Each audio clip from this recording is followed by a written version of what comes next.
up, y'all? Welcome to another episode of the Tried and True podcast, where I like to keep it a buck in all pennies with y'all and my guests. So I'm not going to take too much time on the intro with this one, man. Some of y'all are going to know exactly who this is already, but I'm going to let you introduce yourself, man.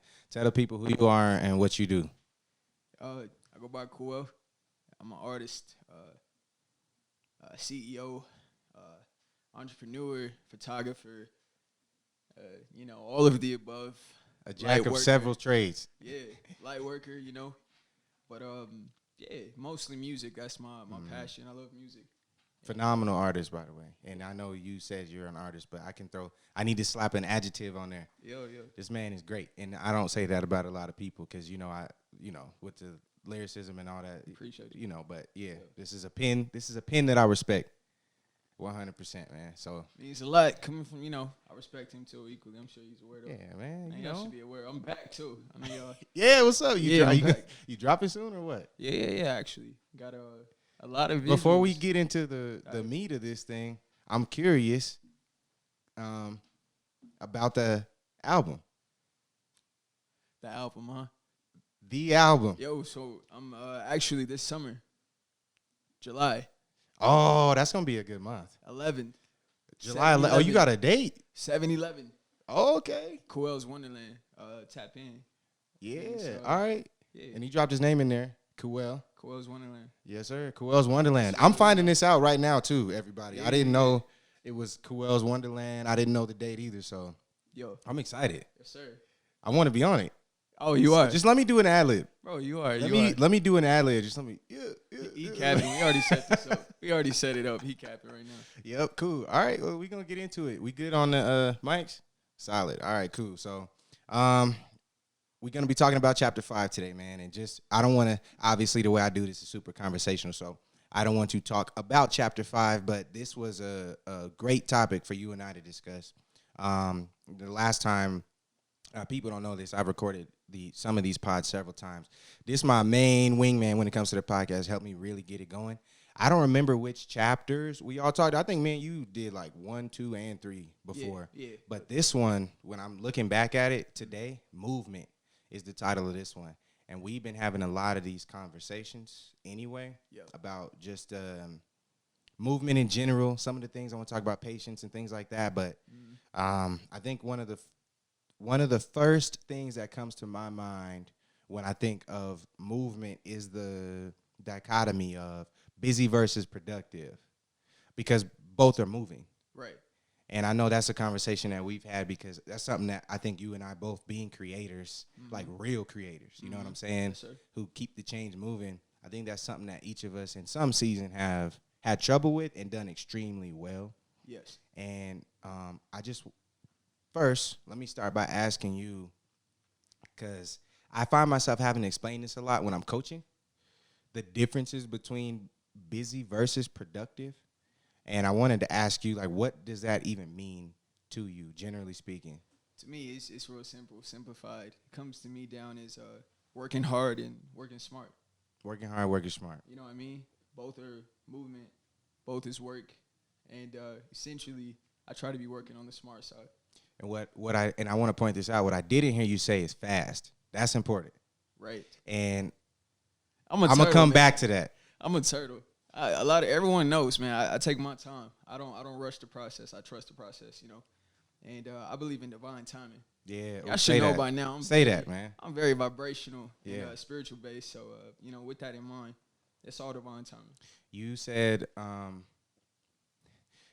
you're the person who's willing to take whatever amount of time it actually takes to get it done. And I don't actually know if I know where that quality came from in you in particular. But I noticed that about you. I'm usually like one of the only ones in the squad that's willing to really sit down and like I have the discipline to stick, to one detail. Mm-hmm. But I think that's the reason why we click when it comes to working. Yes, sir. But why is that? Well, for me, just experiencing the lesson firsthand. I had previously in my past a few projects that I was working on, and I remember being upset, that it kind of didn't fall through. I had a timeline set, had all stuff going on, and when it didn't fall through, I was just kind of, upset at it. We've all been through it. Right. But then, kind of not giving up, getting back up type of thing. I ended up doing it. And the opportunities that came at that point in time and how it ended up out, I just realized that me having that setback, it was meant to happen. So, what do they call it? I like the analogy. It was given to me like a bow and arrow, right? So you have so many setbacks and so many setbacks, but you're being pulled back so that you can be launched forward. So if you just stay in the bow. Yes, sir. Just stay in the boat, because people abort ship and then, the string gets let go and it gets launched without you. Or another arrow comes along and gets to reap the benefits of everything you sowed. Everything you sowed. I've had that happen too, where you kind of pave the way and then you don't take the road yourself. Yes, sir. Yeah, man. And that's what's wild. You covered it too in your book, The Deciding Factor. You pretty much covered not giving up. Yeah. So many people would let that setback stop them. And it sounds so simple. Like, Right. don't give up, perseverance and all that. But and I've explained it before. But yeah, it's that corny stuff that people got to take a step back and really dig into the details when it comes to that stuff. Like, it gets deep. It's a simple phrase, but it gets deep, bro. It really does. And not aborting ship. There are a lot of things that you and I are still doing that we set in motion in 2011. Facts. That's how we go back even further, but that's how far we go back. We definitely go back more than a decade. It's already been 10 years, man.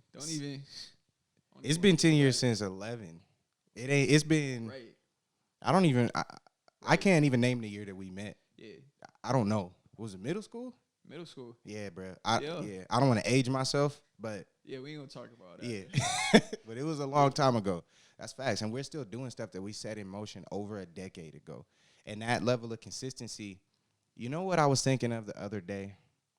And this is before I jump into the next thing, because I wanted to define the busy versus productive. I'm going to stick there for a little bit. But I was thinking about how no matter what you're doing, even if you're consistent at something that you don't even care about, you'll start to see the fruit from it just because you stayed there, just because you stayed at it. And if you're consistent at negative things, or like the things that you'll do when you're hustling backwards, which I'm going to talk about too, you will get big results, and they'll be big bad results. So the consistency is so powerful. It's like beyond us.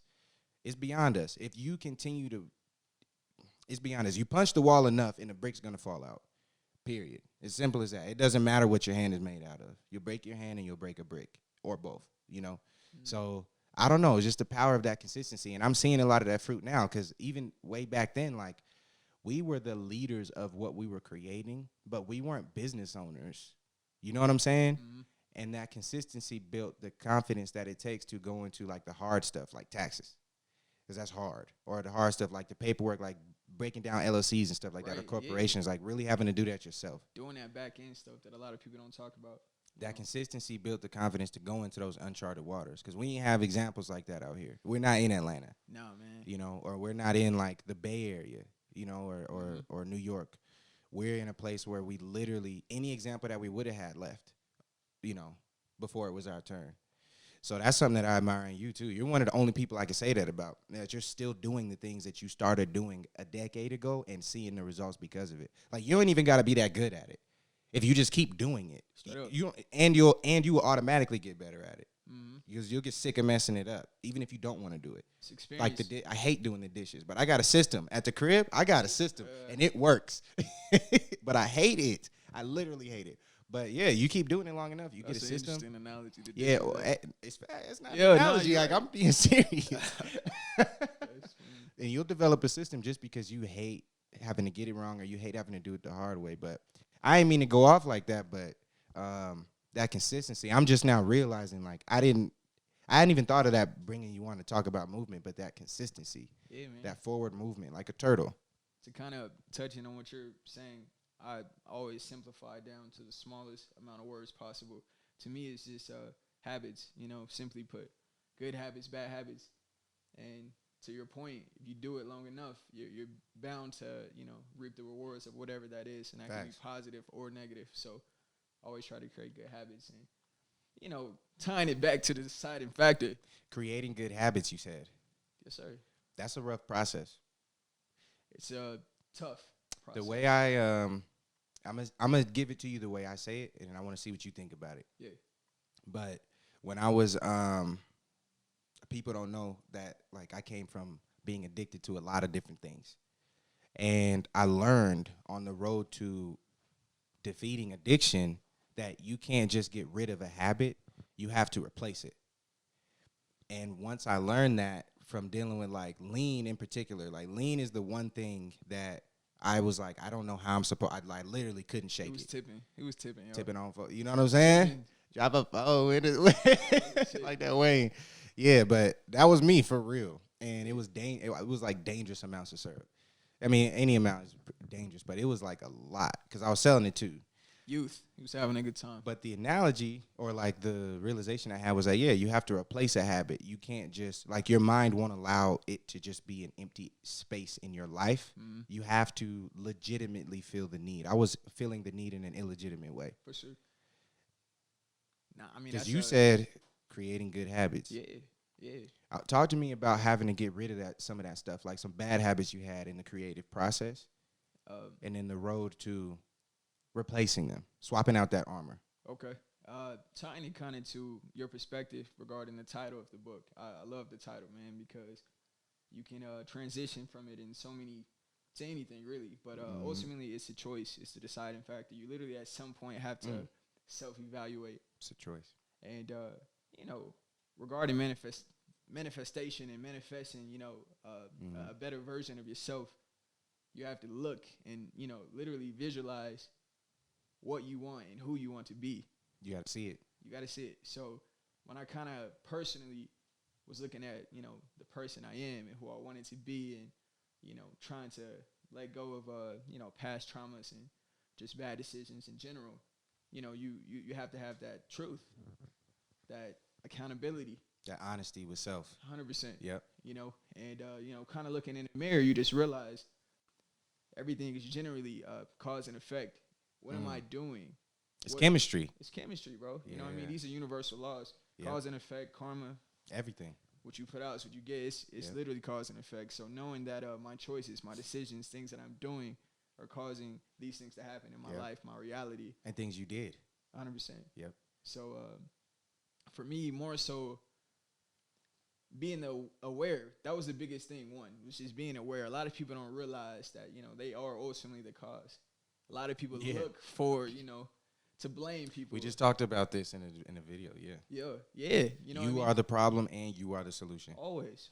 You are the master, you know. And once I kind of embody that I am my own master, I'm the master of my fate, I kind of realize how much I can allow, and not allow. So basically, again, it comes down to that inner truth. And I had to be very honest with myself and realize what I was doing versus what I needed to be doing. So I cut those habits and created better habits.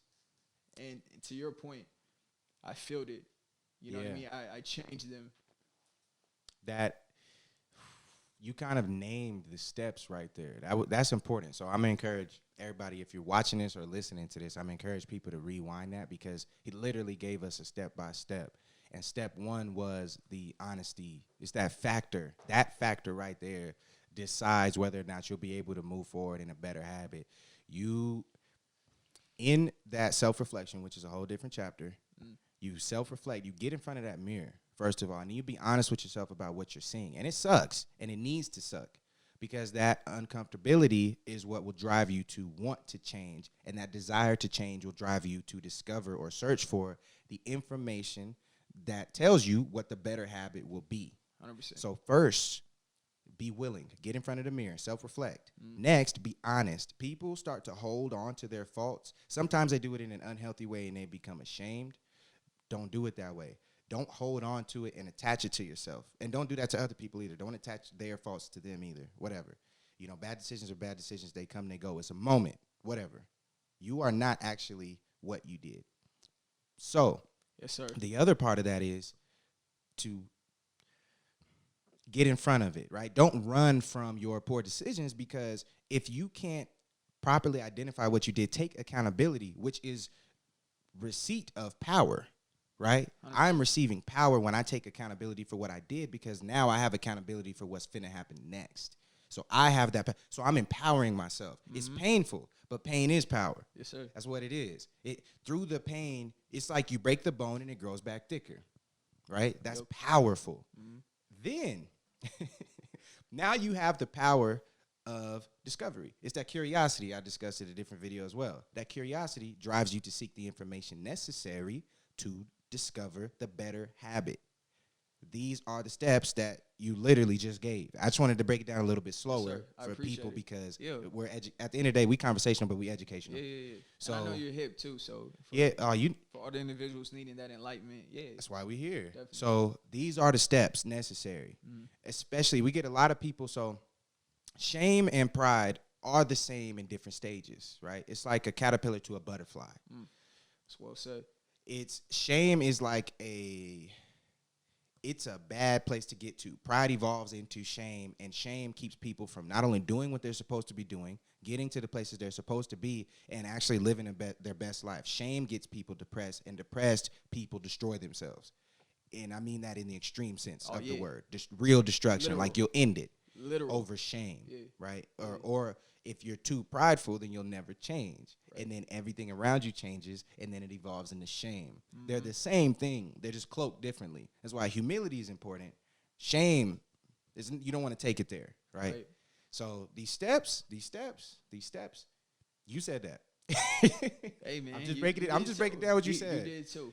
All right. In fact, you broke down everything, and that's why I stand behind this and support you so much behind it because that's why it's love, bro. Man, that's why I had to have you. That's why I had to have you up here. It's very necessary, and y'all gonna see his face a lot more too. This my man's. So that's a perfect segue. Rocking, man. This my guy. I wanted to ask you about a time in your past because this is a perfect segue into the topic of impatience. People abort this process early. Yeah. And some people are impatient because they just want what's next because they believe they don't have to go through the steps. Other people abort the process and get impatient because it hurts really bad and they just really want to be better, like for real, like honestly. And it's killing them inside. Yeah. But either way, you're dealing with impatience. And I wanted to ask you a two-part question. Yes, sir. A time in your life when you were extremely impatient about something you knew you had to sit down about. What were the ramifications of your impatience and how did you shift from that to how you are now? I guess that's a three-part question. Yeah, man. Honestly, having to try to recollect and think back on an exact moment, it's a little tough for me. But more so, I think the way I could answer those questions is a lot of people want the instant gratification, and you stated that in this chapter, movement, right? And one of the things I had to realize was flowers, right? You plant a seed, you water it daily, weekly, monthly, you know what I'm saying? And there's a lot of people that expect to, because they planted that seed right then and there, that they're going to have some type of sprout by the next day. The next day. And it's just like completely, unrealistic. So having just an understanding that certain things you really do have to kind of trust the process. And, reflecting back on times when I was impatient, it only led to, more destructive thinking and choices. When, I look back and I think when I wanted things to be right then in that moment, I don't know, Nipsey Hussle, right? It's one of my favorite all time. Someone I could legitimately say I looked up to as a man, as an artist, all of the above. But I don't know if he was quoting someone or he, it was his quote. But he was pretty much saying that, when you cheat, when you jump ahead, you miss the lesson. Yeah. And that hit home because not only have I lived that personally, it's just truth. That's timeless. Truth. So once I kind of understood that a lot of my setbacks was ultimately to teach me things, you can't rush it. You can't rush it. You know what I mean? Whatsoever. And why would you want to, why would you want to go without what you would have gotten? Yeah. So growth to me is the biggest thing. And ultimately, you making yourself a more better, well-oiled machine when you kind of know all the ins and outs of everything you're trying to do. And now, you said something important just now, and I'm going to forget if I don't bring it up to you. Go ahead. You said two things, but this one I want to kind of bring up. You said growth to me is the biggest thing. That is one of your greatest quotes, honestly. And I kind of want you to expand on that a little bit because to some people, growth is not the biggest thing. To some people, the destination and just being there is the biggest thing. Or that flower, right? Just the flower, just having the flower is the biggest thing to them. Yeah. But you said growth to you is the biggest thing. Yeah. So to kind of elaborate on it, people kind of get lost in just life, you know, all the social constructs of all the monetary based system, just our entire way of thinking here in America, this country. But it's real materialistic and bro, it's like not substantial. Literally, you know. So when you kind of step back and realize that all of this is momentarily, we're not here forever. Yeah. You know. So you know what I say? It's funny. You don't think this is funny too. I said, if you look around at everybody, you'll realize that we all just got here and we ain't finna be here that long. No. Seriously. So before Sally here takes me to a whole nother way of thinking and transition off to something else, I think the biggest thing everyone needs to understand is we're not here forever. So I have to enjoy this. You know what I mean? I have to literally enjoy this. Sit here and enjoy the present where this I am. Moment, right this now. Moment. Yep. And also, like, you know, look back and be proud of where you started, where you came from, you know. Even if that's absolutely proud of it. Nothing. Be proud of it. Don't be ashamed of it. Be proud of it. You know what I mean? If that's nothing, you have so much to be proud of and thankful for, you know, in today, in the moment, in the now. So, you know, growth is a way to, you know, determine that. Look back, reflect. So, to me, one of the analogies that always set home for me regarding movement is, you know, football, right? I love football. I'm a fan of all sports. You know, previous athlete in my youth, but in your youth. You know, I'm still at it. He knows, but I ain't trying to go to the league or nothing, man. So, man, with that, hey, he already know he don't want these problems. But no. I'm just saying, you an athlete now. You know I am, man. But with this in mind, man, everyone wants to score. Everyone's shooting for that touchdown, and you know, football kind of helped me better understand that it's the first downs that are truly the most important thing, you know, because it's constant, instant gratification. To you, you said it in your chapter, fruits of your labor. You're getting that along the journey, and if you don't stop and take in those every, you know, first downs. Of your labor. I think people skip that part. Right. Of your labor. Of your labor. Fruits of your labor. You have a destination, which is the touchdown. Yeah. Go for the first. Go for the 10 yards. You know what I mean? Get that. Each drive. Show yourself you can do it. Be able to look back and say, dang, I've came 20 yards. Show yourself. You know what I mean? Reward yourself. Even more so than showing other people. Yeah, yourself. It's you. And that's the thing. It's you. This is your journey. That ties back into confidence. Yes. It's your journey, your experience before you leave here. You know what I mean? We all, to your point, we're not here forever. So if, you know, ultimately it doesn't matter what anyone else thinks. It comes down to you. You're pursuing this. You're choosing this. This is your life. Yeah. So whatever it is you're doing, it better be something you want to do. You know what I mean? It better be something that you want to do. 100%. And the growth process, like actually going through the process, even being in the process before you meet the goal, is you proving it to you. And that confidence that you gain from repetition of having to do it and do it and do it and do it and grow from it is what it takes to be able to perform on that world stage once you get to it. It is what keeps the flower strong when the wind blows, is the fact that it had to come from the ground up. 100%. From the ground up. Yeah. You know? Positive motion, forward, movement. Forward and upward. Forward and upward. Forward and upward. So even if you're going to fall forward. We're going to take we're going to let him mess with the mic real quick. But while he does that, a lot of this has to do with another topic. Mic check. Appreciate it. Sounding good? Okay. Oh, yeah. A lot of all of this is like the perfect segue into what I call hustling backwards. And a lot of people from our community, we understand what that means. But let me explain it to the other people who might not understand what it means to hustle backwards. So hustling backwards is basically the person who is busy and not so productive. So they're always doing something. They're always doing something because they might be anxious or antsy. They just get real impatient, so they just start doing stuff. And in them just doing a bunch of stuff, they actually end up hurting themselves in the long run. They're not really focused on what should be getting done. They might put too much on their plate, get too stressed out, you know, or they miss opportunities because they got so many things in front of them at one time. They're not really focused on what matters, and they end up missing opportunities. Like, really, they're just burning themselves out and hustling backwards. That's exactly what I was saying. You start putting too much on your plate instead of pacing yourself, right? Because it's a marathon. It's not a sprint. Let them know. if you try to sprint a marathon, first of all, in a marathon, you're not racing other people. You're trying to beat your own time, right? Yes, sir. So let's get that out the way. Because if you're trying to sprint a marathon, it's like, first of all, it's pointless because you're trying to beat the people around you, and they just trying to beat their own time. Mm-hmm. So you look dumb. And the next thing is you're gonna burn out before you finish because marathons are much longer. Mm-hmm. You got to preserve. You have to preserve energy. You have to preserve that decision fatigue. You don't want to burn out from that early on because there's a bigger decision coming down the pipeline. So you got to pace yourself because you never know when the opportunity is going to come.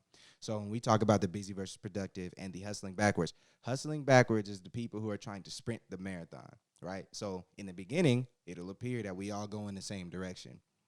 But at the end of the race, there were 14 and now there's 4. Right. Always.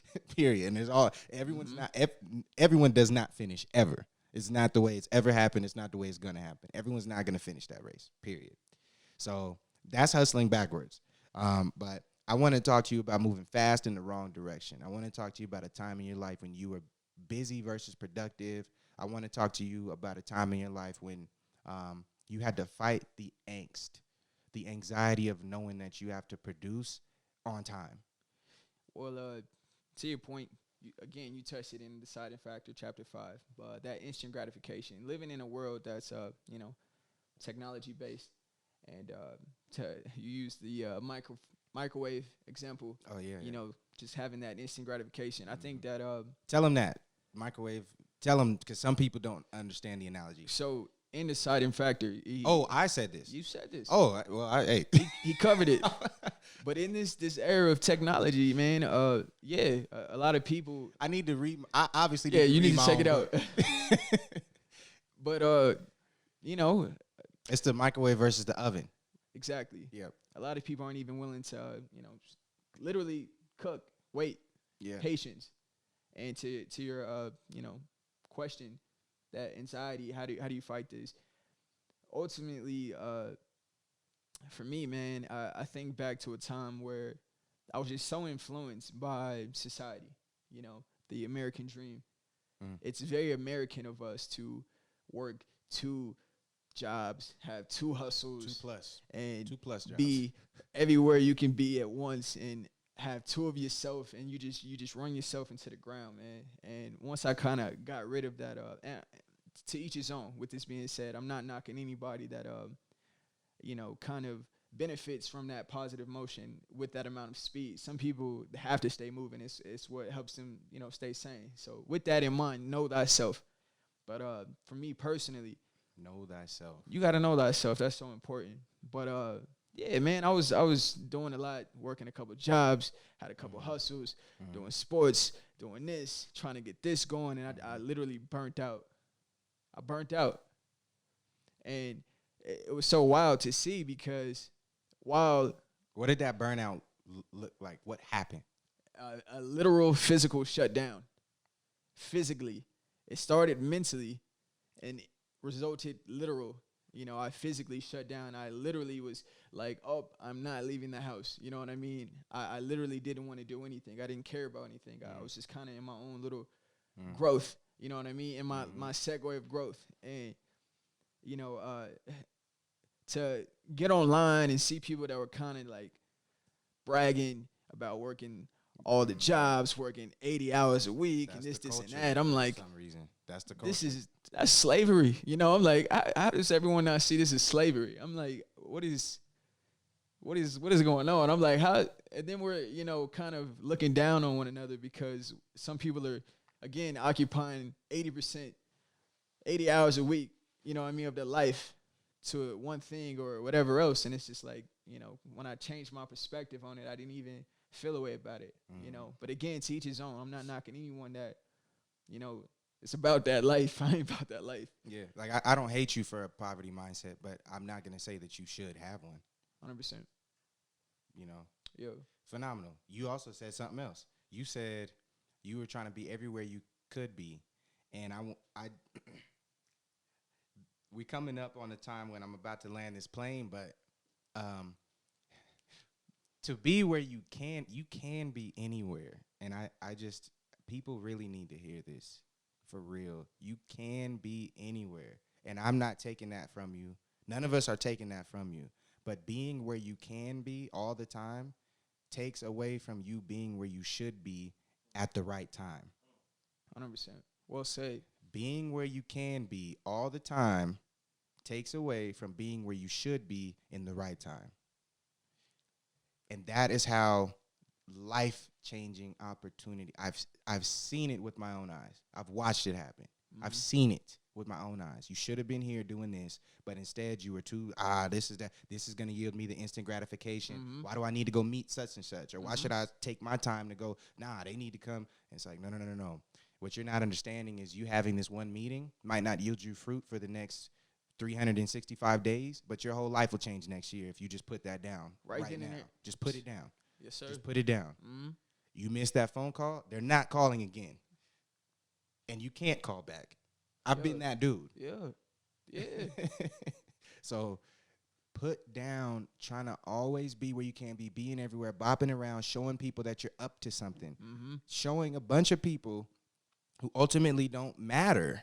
Like as or it even pertains care. to they don't care and they don't matter as it pertains to your actual life. You're trying to bop around and be everywhere to show them that you're up to something. I'm gonna be real. This is like, I don't care what anybody thinks of me right now. I'm just trying to make sure that in 10 years I'm chilling. And when I say chilling, well off. Like all of us chilling, I want to be a fish in water in 10 years. I don't want to have to keep climbing trees to get the tools to get in the water and all that. In 10 years, I want to be in my water, swimming around, happy. Happy. Yeah. And I'm not going to let the opinions of people who, first of all, they ain't got a pot to piss in or a window to throw it out of. And even if they do, it ain't mine. Has nothing to do with me. I'm not trying to impress them. Right. I don't care. Yeah. Like, I cry now, laugh later. 100%. Period. That's what I'm on. And this is your experience, your journey. All right. So there's a couple things. I wasn't doing this last time. We're going to get into a lightning round in a second here. And I wasn't doing this before. A lightning round. This is going to be hilarious. So the lightning round is questions that have nothing to do with what we've been talking about. Okay. And I'm going to fire them off to you quick. And you just give me the quick off the top of your head answers. Man, make them true, but I want your first answer. You might be setting me up for failure, yo. Nah. All right. Yo. Hit me. Wait. What's up? Before I start, there's two things I would normally have. Number one, it would be a bottle of Vessel spring water somewhere in the shot, and I'd have been sipping it. I don't have my bottle today because I'm about to go pick up a case. Vessel spring water. Y'all know how to spell Vessel, spring, and water. Put that in Instagram, and that's them. And then also we got Doge drip. So obviously y'all are familiar with the Doge movement. You got Dogecoin and all that. Yep. But the water company is phenomenal, and they're local to where I currently am right now, which is in Colorado. Although that'll change soon. We're going to keep giving you the content. But those are some homies of mine over there, actually, which I discovered a little bit late. But I'll be having their product placement here. But the more important thing is that they are a healthy and sustainable source of water, which we are actually made of. So between Vessel, educating you on knowledge of self, and then Doge just keeping you in the game as it pertains to just being able to walk around every day on planet Earth. Go on and grab you some water. We finna get into this lightning round. Stay hydrated. You ready? As ready as can be, man. Favorite movie? That's tough. Avatar. Ooh. With the blue people? Yes, sir. That's fire. I heard they're making another one. Oh, bro, I'm stoked. They broke records in the box office on that. And then Black Panther came through and stole it. But yeah. That's a tough question, man. That was great. Yeah. And it was about Native Americans. I don't know if people caught that. Yeah. Phenomenal. Favorite book? Favorite book? Don't cap. almost yeah. The deciding. I know you were. That's why I said don't cap. Oh, man. If I had to choose a book, I would have to say unless it is the deciding factor. Across the Universe with Love. Abraham Hicks. I believe. I got to double. You're gonna have people will fact check us. Man, this is tough. This is tough. They fact check everything. Okay, check that out. And if not, check out Blink. Blink. Blink was life changing for me. So that's why that's even tough. That's tough, man. All right, you can give them These two. Are tough questions. I don't mind you giving them 2 books. Blink, man. Favorite food right now, because that changes. I'll say my favorite snack is snacks are food. They just spring rolls. Vietnamese spring rolls from Pho. What you dip them in though? I do sriracha and the peanut dip. Oh yeah, the little peanut sauce together. Both of them I'm together. not the peanut sauce fan, but I feel you though. Yeah, I understand. Spicy sweet. All right, spicy sweet. Yeah. Favorite person right now? My mother. Ah. Yeah. Why? I do. She my overall first mentor, and you know, being a person that everyone goes to the event. You don't usually have a lot of people you can go to the event. Yeah. And she's always been that's that. Great that's actually your mother. Yeah. I can dig that. Favorite quote? Man. And this is always the one where people get stuck. Favorite quote? Or I say, well, like, what's your mantra right now? That's a better one. What's your mantra right now? Quote wise. Everybody got it. I suppose. We all should, huh? I'm gonna be honest, y'all. I'm very isolated and kept off from everyone's kind of influence. I try to always live by my own truths and follow my own spirit. That's my guide. But with that in mind, you got one of your own quotes? Yeah. All right, say it. I got my favorite quotes are mine. Yeah.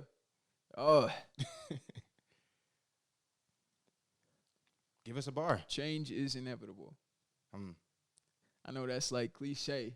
Nah, that's the one. But I don't know how many times I say that in the book, but it's probably a lot. That's big. Can't fight it. I'll take it. Favorite accomplishment?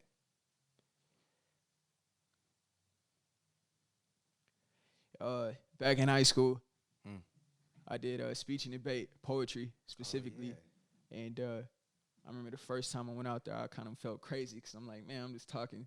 And then prior to that, I was talking to walls and everything. But either way, I went out there and went on my own, did it. Got first place. I got a lot of first place trophies. Yeah, I won a lot of tournaments. Your first time? Yeah. What? The very first one on my own. I had did duos starting off. So if y'all hip to that, y'all know what I'm talking about. Yeah. But I know what you're talking about. Yeah, and I wasn't, I didn't take it serious. But when I finally, took it serious, kind of, I had got oxygen in my knees, so I had to calm down on sports. So I had to pick up somewhere else and dived into that. And that's when I got real passionate just about words, poets, all of it. But bro, just a genuine word. Game changer. Yeah. But yeah, went out there and brought home the gold, so from there it was a wrap. I can dig that. Yeah. I didn't have that experience. I had spelling bees, but whatever. Equally great. It's levels. I ain't gonna say I'm on that level, but yeah, man. All right. Do me a favor, tell the people what you got going on right now, where they can find it and where they can find you. So as I mentioned earlier, projects being released this summer. I've been shooting a lot of visuals. Y'all probably be seeing that at the beginning of June next month. But Cosmic Records is my logo here. Cosmic Records. Let's get it. Is what I've been trying to put all my time and energy into. Just getting that off the ground. Got the website Big coming. boss energy. Got merch coming. Got all of this, going. I'm just doing all the behind the scenes. I need a sweater or something. I'm just finna look at you rock the hoodie. No, I got you. All right. Yeah, man. I just been doing all the behind the scene work, but with that in mind, getting that off the ground and working on this project, Kewel's Wonderland. So Kewel's Wonderland. Spell that. Spell Kewel. Kewel. Kewel. I need the people to actually find you. Check me out. Love Kewel. I can't be the only one enjoying this phenomenal content. Everything got on all social media platforms is Love Kewel. Yep. Yeah. My guy. And they gonna see us because I'm about to start putting clips of us on the Call of Duty online. Yo, so we people can see. Great too. I need people to see. Bro, first of all, because we be tearing them up. But secondly, I need people to understand the way that y'all cap sometimes. I ain't even. You know what? We on a time limit, so I'm not even gonna get into it. We got only a couple minutes before we gotta get out the building. But everybody has to be a leader. In a later podcast, we all can't. I'm gonna bring the squad in here, and I'm calling all y'all out in front of the people. So if you on my squad or you watching this, I'm coming for you. I'm gonna put you in front of the people and show them how y'all be capping on me when we playing. Letting me die, acting like they don't see me in the corner. Yo, Sally blames everybody for his deaths, by the way. He's one of those. All that. If he died, he'd be like, where was y'all? Where were you? I'm like, why are we a team? I should have just played solos. Literally. All right, we finna land the plane, man. But I just want to say before we get off, thank you for coming up here. Y'all gonna see a lot more of him. This is my brother right here. Thank you, brother. I appreciate Content Creation Studios. Yeah, we at it. Thank you. Peace and love. I appreciate y'all. Oh, you just gonna leave me hanging? Oh, no, sir. Yo, you know the shake, though. Oh, yeah. Y'all be out.